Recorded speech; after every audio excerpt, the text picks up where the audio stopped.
Hello, everybody. Welcome to another episode of the Corrective Lenses Podcast. It's kind of interesting. We all complain about what goes on around us, and we complain about our local leaders. And, people say, we got to do something. I should run for office. And then they never do. But we are going to talk today with somebody who reached that point where he said, this is just not right for the people of my county, and I've got to get involved. And so we're going to talk to him about it and the decision-making and how he came up to take on a challenger in a county commission race. So I would like to welcome to our show Daniel Campbell. I've known Daniel for about 4 years, long before his political intentions came up, but welcome to the Corrective Lenses Podcast. Well, thank you. It's a pleasure to be here, and thank you very much for coming down. I really appreciate it. So for over a decade, I covered rural Utah's county-level government. Mm-hmm. I'm aware of some of the frustrations that you have, and a lot of people have, and a lot of the elected officials say, I can fix that. I'm going to run on it and fix it. But they seldom do. Because they don't want to offend this person, they don't want to offend that person. A lot of them want to get reelected. So they kind of they campaign like a firebrand and they govern like a pussycat. I could have said something else there, but I decided. Right. So a lot of people know me in the community. Yes, they do. A lot of people know that I'm not polished. I'm rough around the edges, and it's no BS. Good chance you won't like what comes out of my mouth. Good chance you might. I was very blessed to be able to work at Carbon County Road Department for 20 years. And I loved what I did. I wanted my work to look very good, very professional. Right. Because I had a reputation to uphold, which is my father's name. Mm-hmm. And so, long story short, I got the opportunity to apply for the county road department supervisor.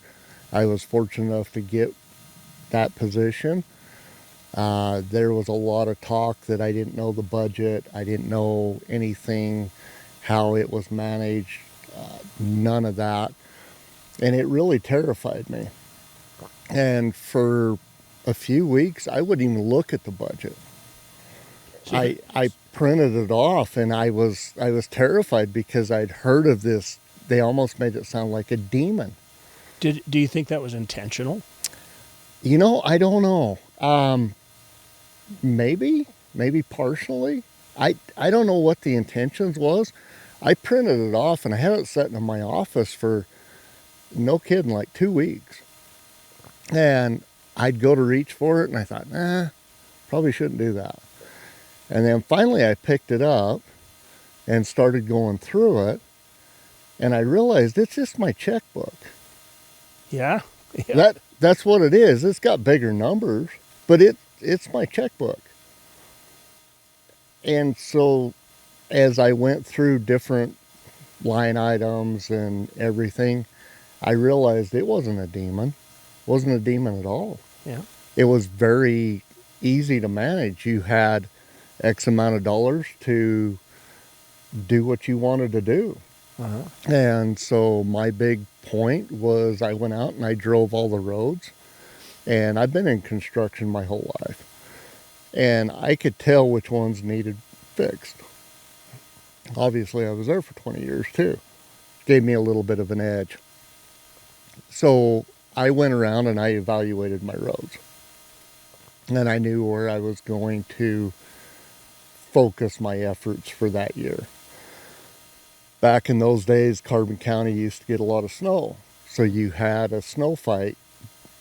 It really wasn't on a budget. It was road materials.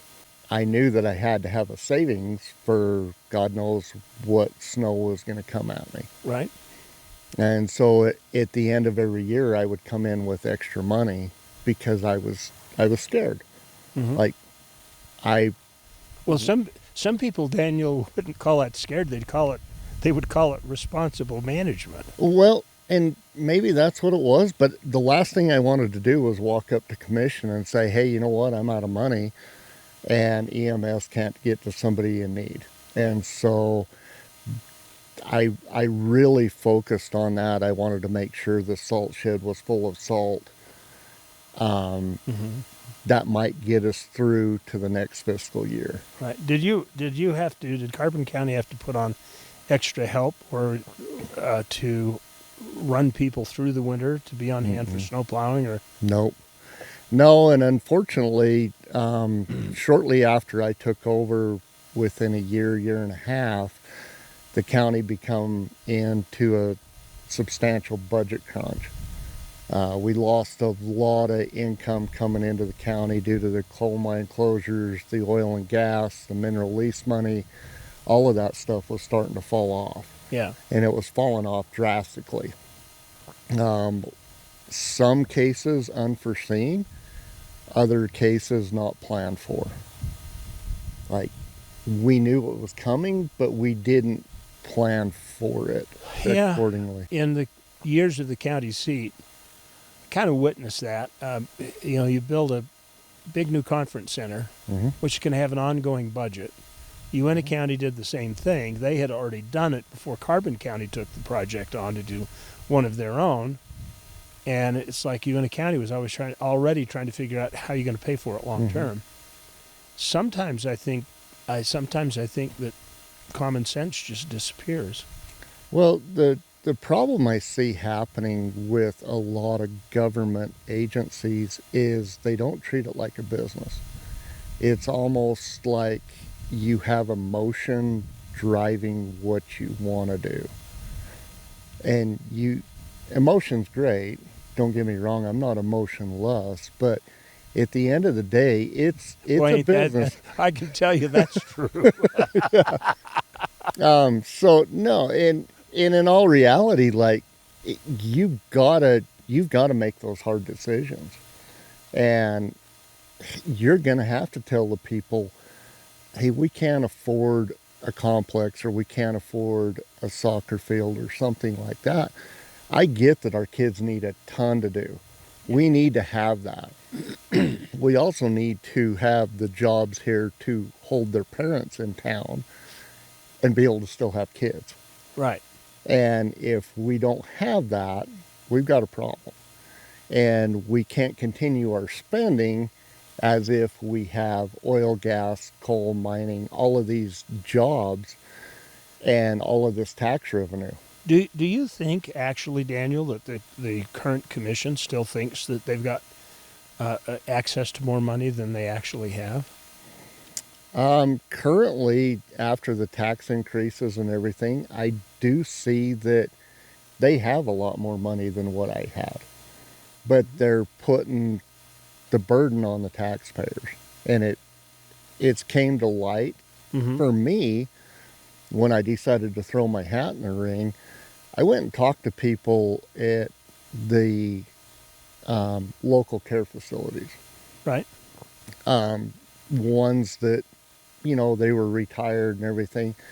And I found a very common problem that there's a lot of people in care facilities that couldn't afford their houses even though they were paid for.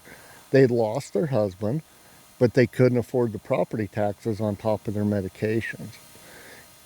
To me, that hit hard. Like, why aren't we as a community, why aren't we as a government entity trying to help those people not get displaced from their home? Not, like, what can we do? Can we tighten our purse strings? Can we start spending money more wisely? There's a ton of automation out there. Can it make us more efficient? There's a lot of things that are happening. So I look at the history of Carbon County commissioners, and there's a banker that I knew that was in. There was a real estate guy. There was a tenement landlord. You all know who you are when I say this, and there were kids that were related to ranching families and stuff like that. But none of them that I recall ever actually worked inside the structure before they got there. You've spent 20 years working inside the belly of the beast. Mm-hmm. Do you think that gives you a positive, a plus in calculating what it is that is the shortfall of counties? So I do think it gives me an edge. And the reason being is because I was the boots on the ground guy. I was out working on the roads during the fires, during the floods, during the natural disasters we had, middle of the night, filling sandbags, seeing people get displaced out of their homes, losing everything they had. It hurt. I mean, we got hit with a lot of things all at one time. Yeah. When I was over the road department, we tried to be more efficient on giving people sandbags or doing that. What we should have been doing on the top end is how do we protect our citizens from this happening again? And I feel like that's where we failed our community. Is it wasn't about protection, it was, oh, we're here to help you clean up. Right. So in other words, you're providing aid instead of preventative measures. Yep. And that's the one thing I've noticed is there's been some preventative measures that's been done, and they're working. They're not that expensive. What do you think the chances are, if you get elected, that they won't assign the road department as your portfolio? Well, I can just see that happening. It's like, yeah. Here's the guy that really should have it because he knows all the skeletons in the closet. Mm-hmm. Let's give it to somebody else. Yeah, I would hope, and I would fight for that. I would fight for all of the infrastructure stuff, as far as airport, as far as weed, mosquito abatement, roads, maintenance, landfill, all of that. That's all been in my wheelhouse pretty much my entire career. That's really what county government should be about. It's the day-to-day services, not the pie-in-the-sky stuff that really counties are known for. In the years that we did the county seat program, I always used to say, when all the other governments fail, and eventually they will, the county government is the only thing that's going to be stable enough across the nation to hold the nation together while we challenge those crises. And someday the checks will stop. They will stop coming from the federal government, and we'll have to figure out how to do it as a community. And so, I think county government, in my heart, I believe it is one of the most important levels of government, if not the most important level of government that exists. And I wrap into that the sheriff, who is the only elected law enforcement officer, but it's part of that all importance. Well, and you lead me into another discussion. The county's really unique. There is so much that the county can do. They have multiple departments in-house. They don't have to go hire it out. Why outsource when you already have engineers? You already have planning and zoning. You already have all of this, building inspectors. Why do you think they do that? I wished I knew. I don't know if it's the lack of not knowing how good of employees they actually have. I don't know what the problem is on that aspect of it. I mean, I don't have a problem with that. In all reality, there are services that it may not fit for the county to train and develop, but those core services you're talking about, and I don't mean any disrespect to Jones and DeMille. I think they're great people. Oh, I do too. And there are areas where they excel, but I know several counties that have just, even Cottonwood Heights, the city I used to live in, they just turned their entire engineering department over to a contractor, but a contractor's private industry, and beyond providing the service, he's got shareholders or owners that are expecting a profit. What's going to cost? Yep. So I mean, there's an argument to be made for it. I'm just not sure what it is. Yeah, and I agree. I mean, there's certain projects that maybe should be outsourced. If it's too large for, say, your engineer to take over or to be able to complete. But I believe that your employees that work at Carbon County have enough knowledge. If everybody comes together as a collective entity, you could put it around a table and you could fix the problem and you could come up with the plan. You're already paying them. You're already paying their retirement. You're already paying their wages, their benefits, all of that stuff. Let's use it. And then let's bring wages up to where they compare with private industry. We don't want to be a training ground. And for years, I've witnessed Carbon County being a training ground. How so? You have people that have a degree. They come in, they get some boots on the ground, they get some experience behind them. Mm-hmm. And somebody, and I don't want to call out Jones and DeMille or Johansson and Tuttle or anybody like that, but any private industry that has seen what this person's capable of, they offer them more money. Snatch them away. And I call it poaching. And there are, let's see, we have 29 counties in Utah, and I'll bet you 28 of the sheriffs would also call stealing employees poaching as well. Yeah, and that's what it comes down to. And so you have these great people that work for you, show them how great they are, give them a wage to where somebody can't come in and snag them away. But aren't you going to get complaints from your electorate that you're paying your guys too much, and why are you increasing pay? Okay. I mean, I know there's an argument for the value of retention for skills, but maybe people don't see that. How would you respond to that? So that's a really easy argument for me, because you just put it out in an ROI. Here's what it costs to contract it out. Mm-hmm. Here's what we can do for it in-house. There it is. And then in that difference, you give some of it in wages. Mm-hmm. And there's I mean, if you've got a 400% or a 300% increase because you're farming it out, mm-hmm. you can afford to give a 20% COLA or something like that. And then the entire budget now comes down because you're not outsourcing everything. It's good luck. You're doing it in-house now. And so I want to try to change tracks here, and we'll come back to your wish list of things that you would like to accomplish as a commissioner.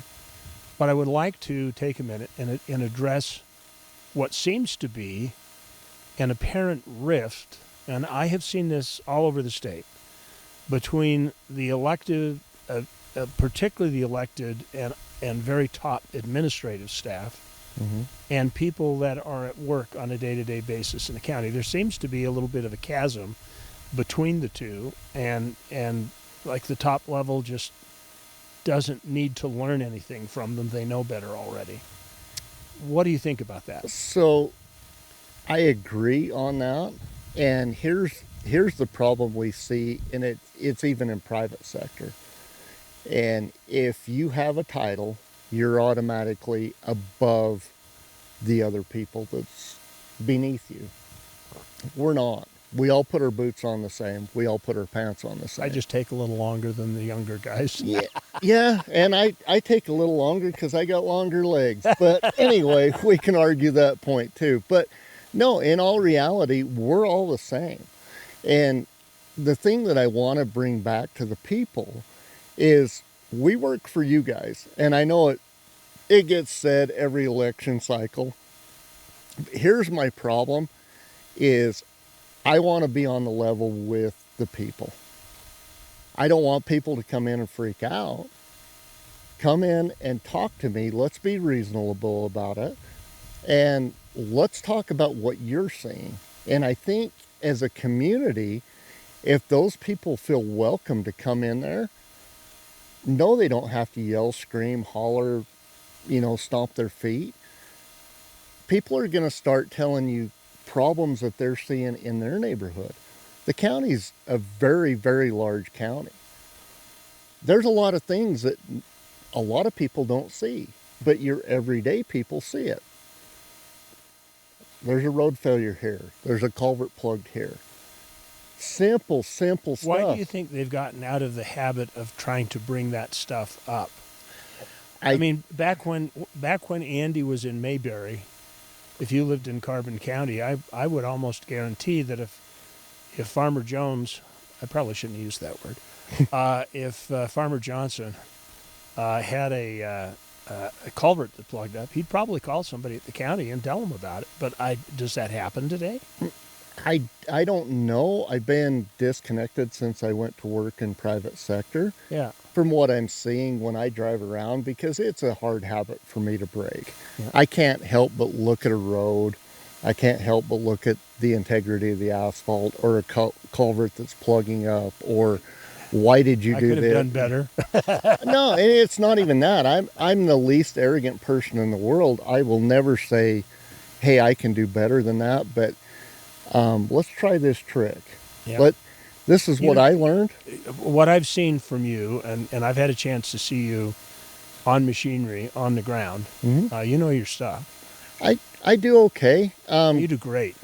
God give me the gift to turn a key on. And, I think the biggest thing that helped me throughout my career was being raised on the agricultural side. A lot of people thought my family was rich. We had nice equipment. There was no two ways about it. We had a nice home. It was warm.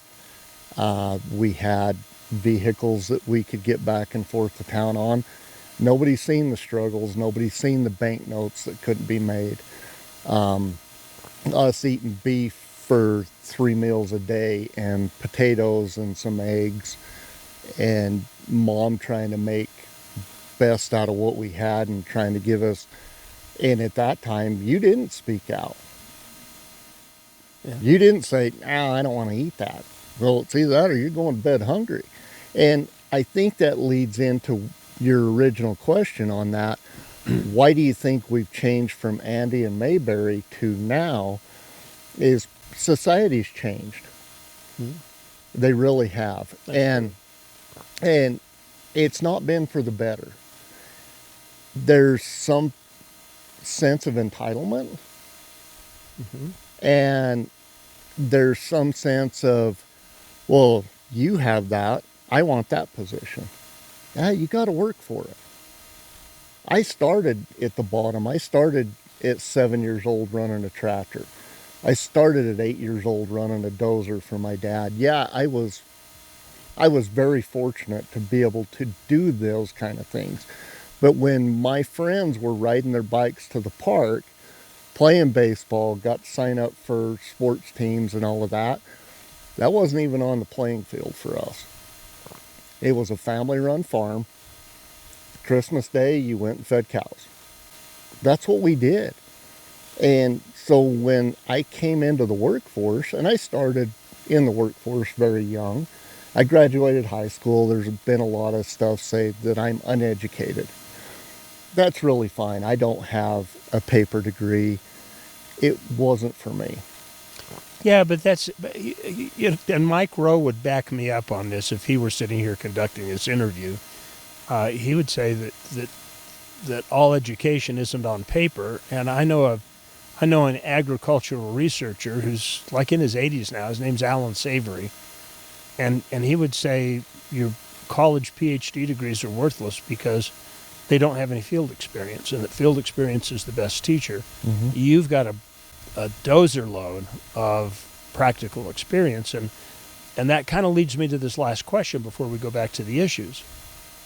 You think that's more important to have when you've got to oversee those exact very services and understand them at a ground level as they're happening? So I believe in order to be in an official office, you have to be diversified. Mm-hmm. You need to know how to manage money. You need to know what your community needs. Roads, vehicles, traffic safety, all of these things, flooding, wildland fires, protecting our water rights for our agriculture, helping our farmers do better with land management, looking for different resources out there, bringing everybody together as a whole. I feel like that's what you need. And it takes a leader to get people to step in and feel comfortable with talking about their problems or the things that they see. Do you think you have an advantage of talking to people about it because you are plain spoken and a lot of people in this county don't have the frilly PhDs. They're just good hardworking people that have a lot of common sense. I believe it gives me a lot of I don't even know what word to use, but people have welcomed me into their home. I don't wear a suit and tie. Not that there's not a problem with wearing a suit and tie. I'm a Carhartt pair of Wrangler Levi's and some steel-toed boots kind of guy. I'll sit down with you anytime you want to talk. Your wardrobe description is indeed correct. Yeah, but I'm not, I feel weird getting dressed up in a nice Western suit or putting on my nice hat that's not filthy and everything, because a lot of times I rush home to change to get into clean clothes because I've been out working, Right. I've been dealing with cows or whatever it is, and still try to make a meeting. And that's what I think separates me from everybody else. So let me ask you this question. Okay. What motivated you to do this? I'll have to admit, because I've known you for a long time, when you told me you were going to run for county commissioner in Carbon County, I thought, well, that's a good thing, but I was surprised.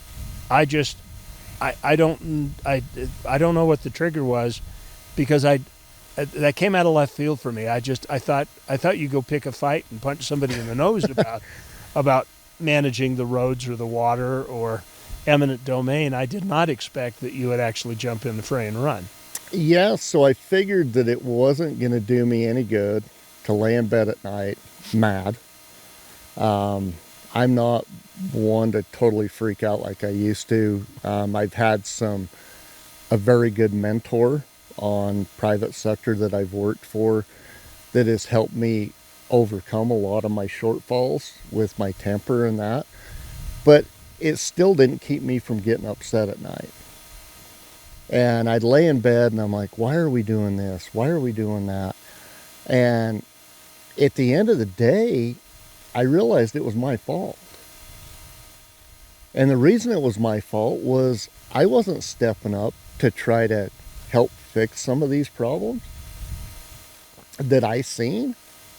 You can always say hindsight's 20/20, but you could see it coming before it actually happened. And maybe that's because I've been here so long. I don't know what it is, but I thought, well, guess what, partner? You don't have no room to complain if you don't throw your hat in the ring. And my wife was very shocked when I did it, and she was very upset with me.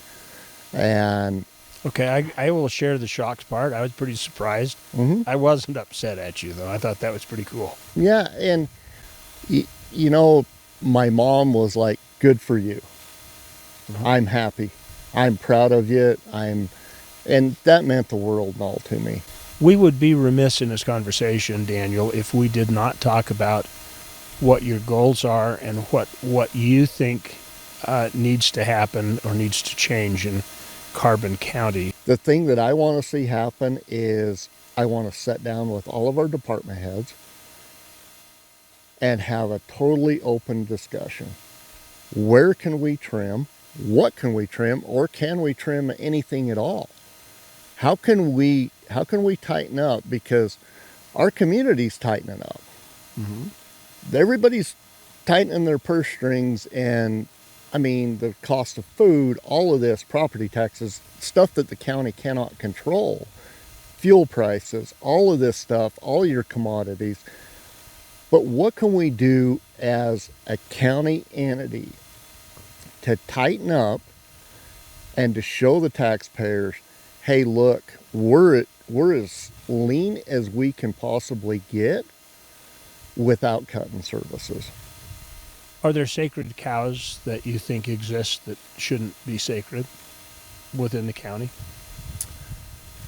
Yeah, there's a few out there that I kind of question, and I want to go to them and say, what can we do so you can start bringing revenue in, or you can start at least paying for the maintenance and keeping the lights on, so to speak. Mm-hmm. What do we need to do? How can we help these facilities start not being a tax burden? And what do we have here in the county to offer people that don't live here? How can we attract them to our area? Is it motocross? Is it our trail system? Is it, let's not be a gas stop between here, Salt Lake and Moab. What can we do with industry that's already here to help them get bigger? What are the challenges they're seeing at their level? Stuff that we're not seeing. Like, is it a workforce problem? Do they not have enough qualified workforce? How can we help that company get a qualified workforce? We've got a huge problem right now with, and we always have had, but you got Highway 6 that goes right along the river. Mm-hmm. It's right above our treatment plant. One tanker, and you got the railroad on the other side of it. No, that was a good cue, by the way. Yep. And, but you have this big potential. If something was to contaminate that river, we don't have anything. We don't have water for our community. These are things that we really need to be addressed. And I get that that's not, entirely up to the county commission or any of that. But there's no reason why the county commission can't be going to the state and saying, we've got a big high risk here. What can we do to protect it? Your opponents in this race, because you have an incumbent running, mm-hmm. will have tons of assignments that he's already filling on different commissions and boards, and most of the commissioner's life is just sitting on a whole bunch of boards that usually meet. I've been to a few of them. They usually meet just to meet. And they push agendas along, but in 11 years of observing them, I've noticed they move incredibly slow, and quite often they don't address stuff. So they're going to kick back and say, well, that Campbell doesn't know what he's talking about because I'm on the water quality board. And that becomes a question. Do you feel that your county is proactive enough in what they do? Yeah, and I'm all about the boards and everything, and we have great boards out there, from the health department to suicide prevention to rape victims to all of that stuff. The thing that I would like to challenge those is, can we make better use of our time? Could it be a Zoom meeting?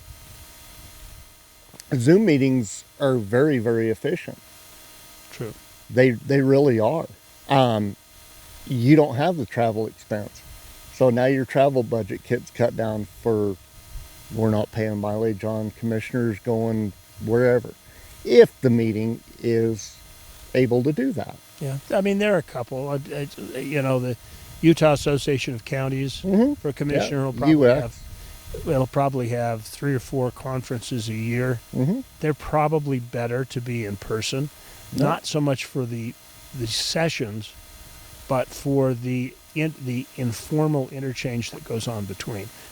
And I don't think if you're on a monthly board you have that same thing. If you're on the state water quality board or air quality board, I don't think that has that same kind of interactive because in the county situation you have the ability to talk peer to peer, Mm-hmm. face to face, and I think there is some value in there. So networking was huge. When I took over the road department, I went to the asphalt conference. I went to the road conference down in St. George. The best thing I got out of it was all the networking. Yeah, but conferences and regularly scheduled board meetings are different in tenor and different in nature and different in agenda. Mm-hmm. And so I think that sometimes there needs to be a distinction there. I would like to redirect, though, for a question. I would like you to pick your 3 biggest priorities that you want to accomplish in a 4-year term as a Carbon County Commissioner.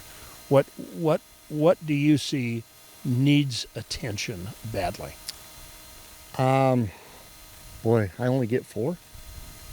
Sorry. You can, no, it's all. Start with those, and then if you want to keep going, go. No, so my biggest thing is to go in and talk to all of the employees and make sure that, obviously not everybody's going to be happy, but I want to make sure that morale is there. I want to make sure that we don't have little kingdoms and departments won't intermingle.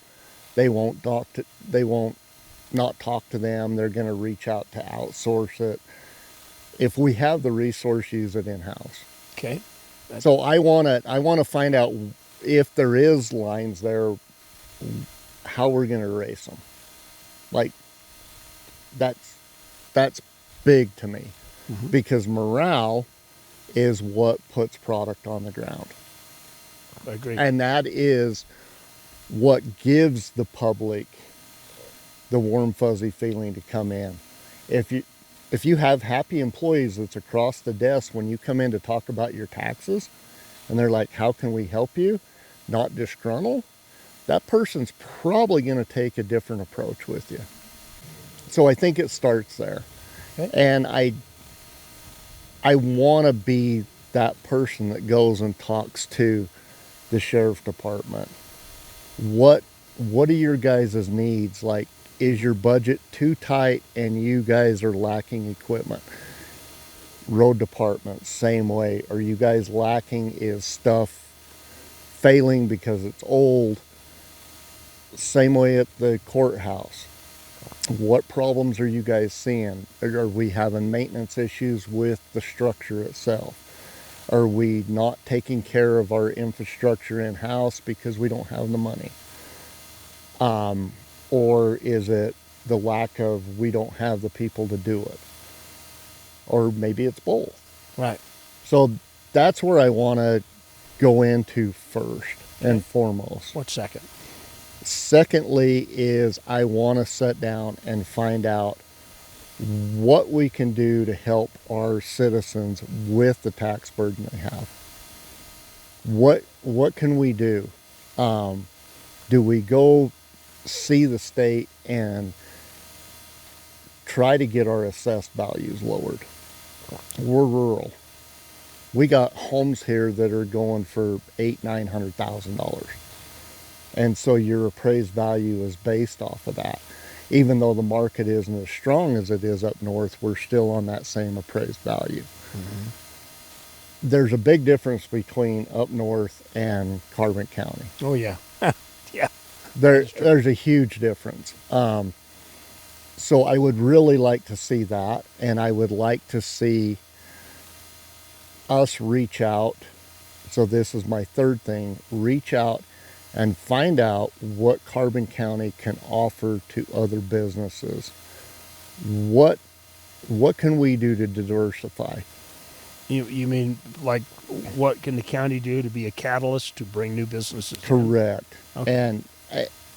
And what can we do to go to USU or go speak to our youth and say, hey, look, you don't have to take this huge college burden on, financial responsibility, whether it's you or your parents or whoever. We have good paying jobs that you can buy a house. Yeah, you're not going to be able to buy a $500,000 house right out of high school, but help them understand that there's nothing wrong with having a starter home. And that brings me into the other thing is we need to push starter homes in our community. Why do you think that's become such a big issue? We throw money after it. The state comes up with these goofy programs, and they say, "Yeah, we're going to try and create opportunities for people to own homes." And then what happens is they don't actually make affordable homes. They build great big apartment complexes that are still expensive because the builder soaks up all that extra money that the state has awarded to help people buy their first home. And so they haven't really solved anything, in my opinion. No, and I agree with that. And I think that's where a local government can step in and say, look, you're not gonna price hike everything up. This is what we want. These are nice homes. They're in a nice area. It's a nice neighborhood. You're not going to price it out of range. And I feel like that if you approach the contractors and said, we want a good quality home, 900 or 1,000 square feet with a single car garage, what can you build us for that? What can you offer to these young families for that much money? And their answer in their heart will be, I can build you a $300,000 home on which I will get a 30% return as a builder, or I can build a $900,000 house on which I get a 30% return as a builder. What on God's green earth do you think I'm going to build? And so that almost gets to a point where you have to get into planning and zoning and start setting some criteria with numbers on them, and that's gonna bring some backlash from guys who got deep pockets, like an Ivory or a Woodside or whoever those all those big builders are. Well, and that's all fine and great, but I'm sorry, there's not a lot of $900,000 homes that are getting sold in Carbon County. There's a lot of young families that would like a $250,000 home that they could move their family into, and you could sell 10 of them versus one. And that's just way to look at it. Glass half full, glass half empty. That's a good point. That's a really good point. Yeah, I mean, it all comes down to when you buy a truck. Yeah. Or a car, do you want all the fancies in it, or do you want something just to go back and forth to work? You know where I stand. I like manual windows because they have a less of a chance of ever breaking, and I can get 20 years out of a car. Yep. No, and I agree. And it kind of comes into play with houses. Yeah, you don't want a cheap house. You don't want this not well-built home, but planning and zoning, you said it. They're there because they have checks and balances. They're going to keep these contractors in line. You will have people who will just say you can't go around setting price controls on what you're going to authorize to be built. Your incumbents or somebody in this race is going to challenge you on that. You know that. Yep, and that's super fine. I'm not setting a price. I'm just saying go talk to your community. They'll tell you what they can afford. Hell, go talk to the banks. They know what people's got. They know how far out they're loaned out. Look around. Like, there's several homes right now for sale that's $400,000 that aren't selling. There are a couple of people that probably are okay with that, because they've got a lot of people trapped in renting who would exit the rental market and go buy something. I know them. You know them. You live here. Yep. Oh, and you're 100% right. But if they could afford it, they'd jump into it. And the reason being is because society has went to, and it's been this way for years, it's not a new thing, you spend what you make. Yeah, that's pretty much true anymore. And it really is. And then the other mindset is, oh, my neighbor has that. I want to go get that too. And if if people would get in the mindset of, I'm going to live within my means, and I know that that's a personality trait. We all want the fanciest of fancy, but. So I think we covered 4 things, but you said you had more. Give me one more thing that you want to get accomplished that you have a real passion for. What's happening wrong in the county that you think should be fixed? So my really big passion is I want term limits for county commissioners. I think if you're doing your job, you're not going to want it for 8 years or more than 8 years. I'm sorry. Yeah, I think it is going to be enough of a burden. You're going to be like, thank God I'm out of it. Glad I'm at the end of my term limits. That is my huge number one pet peeve. I don't care for career politicians. It's just, I've watched it, and I've watched people come in their first couple of years or even their first term. They've done really good. They've been gung-ho. And then all of a sudden, integrity kind of starts to get a little bit skewed because they're pushing what they want, but they need. It's a syndrome that I've noticed, and it's and you know the point. And there was a guy that wanted me to do a program with a mayor of a city, and he was at the end of his 3rd term, running for his 4th term, and I caught him at it because he was talking about my job, not doing the job for the public, and at the point he said, well, this is my job, and I'm going, you're not entitled to the job just because you say so. It's the people's job, and you've got to keep. And at that point, I could never have supported him because it had turned from doing the job of the people to his job. And I think you're right. I think 8 years is about the point where that starts to shift. Yeah, and I've seen some really good guys go down the crapper for that. And I've seen some really good guys, on the other hand, that's done great even after 8 years, and then you're sad when they leave. You're like, oh no, now what am I going to get? Well, you don't know. But there's something else. I'm sure we can find something else for them to do. Well, exactly. And my point is make it a welcoming place that somebody's going to be like, you know what? I'd like to be the next commissioner. I like the way things are going, and, I've got some new ideas, but I'm going to step in. And I'm not doing it for me. I'm doing it for everybody here. Term limit solves so many problems. It solves a seniority problem. It solves a donations problem. It solves, even on a national level, it just solves a lot of the problems that plague us, but nobody has really had the guts to do it. Well, and the problem is you get your senior leaders, and everybody's guilty of it. You don't have the answer for it, and so you look to that guy because he's been there the longest.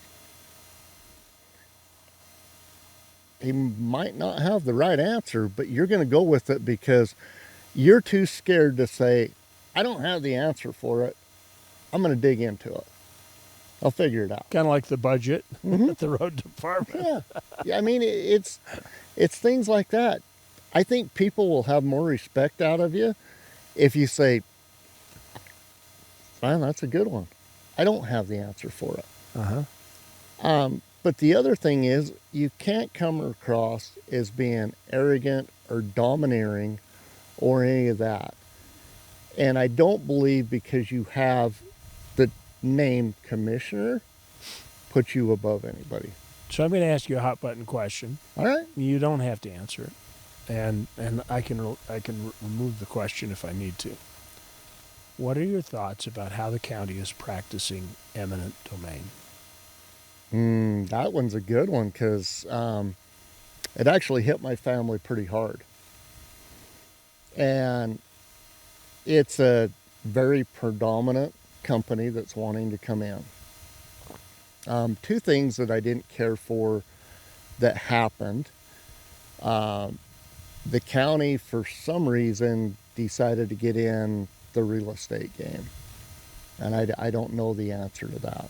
I don't know why they decided that they wanted to start buying land. I'm still very concerned on that, because that's why we have real estate agents, to sell to companies, not to sell to government. And why is government buying property? Well, because they can condemn it for the greater good under eminent domain. I know this from my grandfather lost some of his property to the development of an elementary school. This is, 40, 50 years ago. Mm-hmm. And they did not pay a market value because they condemned the property. And they offered him about 50% of what the appraiser said it was worth. And he said, no, I'm willing to sell it for a greater good, but I expect to be compensated fairly. And so they just condemned it. Yeah, so similar situation happened here. Obviously, mine didn't fit the criteria of the state's eminent domain laws, even though the county decided, and it was their attorney that threw out, we're just going to take it eminent domain. I had enough foresight to have attorneys already on retainers, and I already had a attorney at the meeting, and we did a full disclosure as we do have representation. Our attorney beat them at that, and then their attorney, meaning the county's attorney, turned around in the next breath and said, well, we'll just block your access. And so then you're landlocked. Yeah, nice try. We beat them at that one too. Wow. And so that is wrong on so many levels. And even if it wouldn't have happened to me personally, I would have been in somebody's corner looking to bite somebody. I really would have. I don't think I'd want to be bit by you. Yeah. Okay. Punched either. Yeah. I've always been that. And I got really upset. That isn't why I ran. I know people are saying that I'm looking to make millions off of this deal and everything else, and that's all fine and dandy. People can say what they want. Bottom line is, I had just lost my father. Yeah. They came, my dad begged them, so my dad had sold a portion of the farm prior to his death. Right. He had dementia. They got the water with it as well. All of it? No. But they didn't pay fair market value for the farm ground. They basically got the water and the farm was free. So the dirt was free. Huh. With what water is going for now in the community. So they approached my mom, and she said, no, you need to call Daniel. It went round and round, and I talked to county officials, and they're like, you don't understand. This big company is going to come in. It's going to lower taxes. I giggled because taxes never go down. Okay. Seldom do those things actually lower taxes. Yep, but that's an entirely different discussion that we'll have after you've been in office for a year. Okay. But no, so that's how it evolved, and then I said, you know what? He said they're willing to pay whatever it is, this company. And I said, okay, this is what I want for it. And he said, yeah, I'm not paying that for it. Like, I thought it was the company buying it, not the taxpayers. Oh no, the county's going to buy the ground, and then we're going to sell it to the developer. Obviously, red flags was up at that point.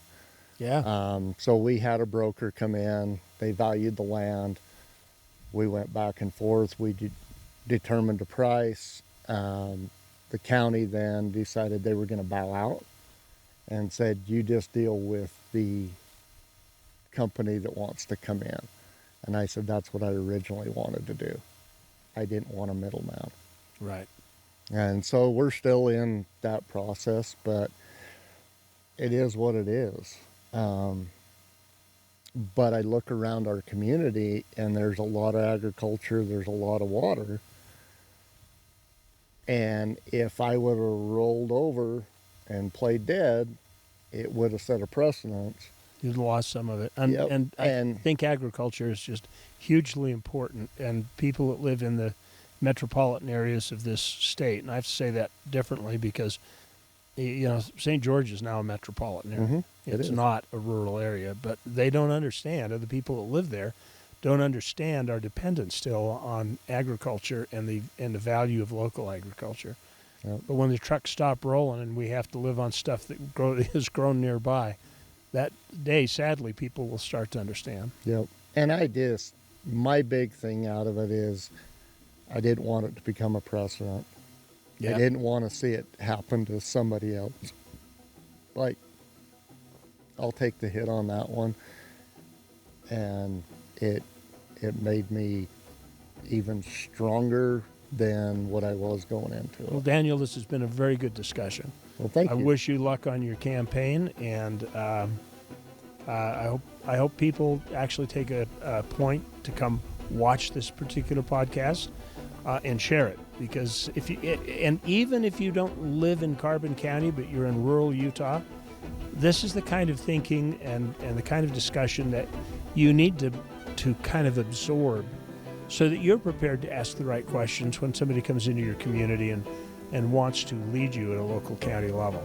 So I appreciate your time, and thank you, and we'll look for all of you next time on the Corrective Lenses Podcast. Thank you. Thanks, Chad.